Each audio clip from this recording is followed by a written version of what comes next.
ഇന്ന് നല്ലൊരു ടേസ്റ്റി ആയിട്ടുള്ള ജ്യൂസായിട്ടാണ് വന്നിട്ടുള്ളത്. നല്ല ഹെൽത്തിയാണ്, മധുരമൊന്നും ചേർത്തിട്ടില്ല കേട്ടോ ഇതിൽ.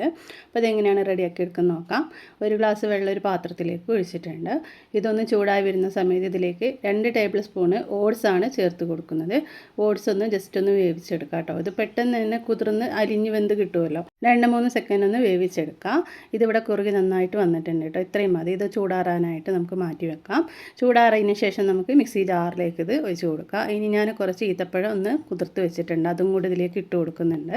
ഈത്തപ്പഴം അങ്ങനെ ഒന്നാകെ ഇട്ട് കൊടുത്ത് അരിഞ്ഞ് കിട്ടില്ല എന്നുണ്ടെങ്കിൽ കട്ടാക്കിയിട്ട് ഇട്ട് കൊടുക്കുക കേട്ടോ. പിന്നെ ഇത്തിരി ഏലക്കാപ്പൊടിയും കുറച്ച് തണുത്ത പാലും ഒഴിച്ചിട്ട് ആദ്യം ഒന്ന് അടിച്ചെടുത്തിട്ട് പിന്നീട് ഞാൻ കുറച്ചും കൂടി പാലൊഴിച്ചിട്ട് വീണ്ടും നന്നായിട്ട് അടിച്ചെടുത്തിട്ട് ഇതാ ഒരു ഗ്ലാസ്സിലേക്ക് സെർവ് ചെയ്തിട്ടുണ്ട്. അടിപൊളി ടേസ്റ്റായിട്ട് നല്ല ഹെൽത്തി ആയിട്ടുള്ള ഒരു ജ്യൂസാണ്. എല്ലാവരും ഒന്ന് ട്രൈ ചെയ്ത് നോക്കുക. ഓട്സ് വേവിക്കാതെ എടുക്കുമ്പോൾ ഓട്സിൻ്റെ ആ ഒരു പച്ച ചുവയുണ്ടാവും. ഇങ്ങനെ ചെയ്യുകയാണെങ്കിൽ അടിപൊളിയാവും കേട്ടോ.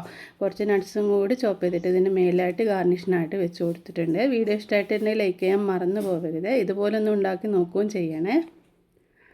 വീണ്ടും നമുക്ക് നാളെ മറ്റൊരു വീഡിയോയുമായിട്ട് കാണാം.